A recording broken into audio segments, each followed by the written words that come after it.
ಇಲ್ಲ, ಅವ್ರಿಗೆ ಈಗಾಗಲೇ ನಾವು ಸಸ್ಪೆಂಡ್ ಮಾಡಿದ್ದೇವೆ.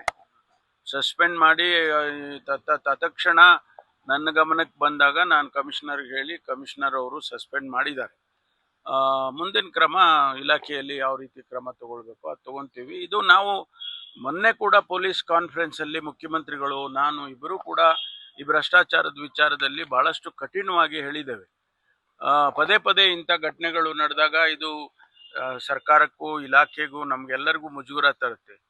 ನಾನು ನಿರ್ದಾಕ್ಷಿಣ್ಯವಾಗಿ ಇಂಥವ್ರ ವಿರುದ್ಧ ಕ್ರಮ ತಗೊಳ್ತೀವಿ ಮತ್ತು ಕ್ರಮ ಆಮೇಲೆ ತಗೊಳ್ತೀವಿ ಆದ್ಮೇಲೆ. ಆದ್ರೆ ಆಗೋಕ್ ಮುಂಚೆ ಅವರು ಇದನ್ನ ಮನಸ್ಸಲ್ಲಿ ಇಟ್ಕೊಂಡು ಕೆಲಸ ಮಾಡಬೇಕು ಅನ್ನೋದು ಅಷ್ಟೇ ನನ್ನ ಸೂಚನೆ. ಎಲ್ಲರಿಗೂ ಕೂಡ ನಾವು ಬಹಳ ಕಠಿಣವಾಗಿ ಹೇಳಿದ್ದೀವಿ ಈ ಪೊಲೀಸ್ ಕಾನ್ಫರೆನ್ಸ್ ಅಲ್ಲಿ. ಪ್ರತಿ ಬಾರಿ ಹೇಳ್ತೀವಿ, ಈ ಬಾರಿ ಅಂತೂ ಬಹಳ, ಯಾಕೆಂದ್ರೆ ಸುಮಾರು 100ಕ್ಕೂ ಹೆಚ್ಚು ಜನ ನಾವು ಸಸ್ಪೆಂಡ್ ಮಾಡಿದ್ದೀವಿ. ಬೇರೆ ಬೇರೆ ಕಾರಣಕ್ಕೆ ಅವ್ರನ್ನ ಸಸ್ಪೆಂಡ್ ಮಾಡಿದ್ದೀವಿ. ಆ ಸಸ್ಪೆನ್ಷನ್ನಲ್ಲಿ ಈ ಭ್ರಷ್ಟಾಚಾರನ ಮಾಡಿರೋರು ಕೂಡ ಸೇರ್ಕೊಂಡಿದ್ದಾರೆ. ಅದಕ್ಕೆ ಪೊಲೀಸ್ ಇಲಾಖೆಗೆ ಕೆಟ್ಟ ಹೆಸರು ಬರುತ್ತೆ, ಅದನ್ನು ನೀವು ಎಚ್ಚರಿಕೆಯಿಂದ ನೋಡಬೇಕು ಅಂತೇಳಿ ಯೂನಿಟ್ ಆಫೀಸರ್ಸ್ಗೆಲ್ಲ ಸೂಚನೆ ಕೊಟ್ಟಿದ್ದೀವಿ. ಸೀನಿಯರ್ ಆಫೀಸರ್ಸ್ಗಳ ಜವಾಬ್ದಾರಿ ಹಾಕಿದ್ದೀವಿ. ಇಂತಿಂಥ ಜಿಲ್ಲೆಗಳನ್ನು ಕೂಡ ಉಸ್ತುವಾರಿ ಮಾಡಿ ಅವರಿಗೆ ನೀವು ಕ್ರಮ ತಗೋಬೇಕು ಏನಾದರೂ ಇಮಿಡಿಯೇಟ್ ಆಗಾದರೆ.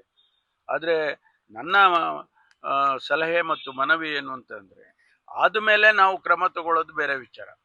ಭ್ರಷ್ಟಾಚಾರ ಅವನು ಯಾರೋ ಲಂಚ ತಗೊಂಡು ನಂತರ ನಾವು ಸಸ್ಪೆಂಡ್ ಮಾಡ್ತೀವಿ ಅಥವಾ ಡಿಸ್ಮಿಸ್ ಮಾಡ್ತೀವಿ. ಆದರೆ ಆಗೋ ಮುಂಚೆನೆ ಅವ್ರ ಮನಸ್ಸಿಗೆ ಹೋಗ್ಬೇಕಿದು, ನಾವು ಪ್ರಾಮಾಣಿಕವಾಗಿ ಕೆಲಸ ಮಾಡಬೇಕು ಅನ್ನೋದು. ಅದು ನನ್ನ ಸಲಹೆ ಅಂತೇಳಿ ಈ ಸಂದರ್ಭದಲ್ಲಿ ಹೇಳ್ತೀನಿ.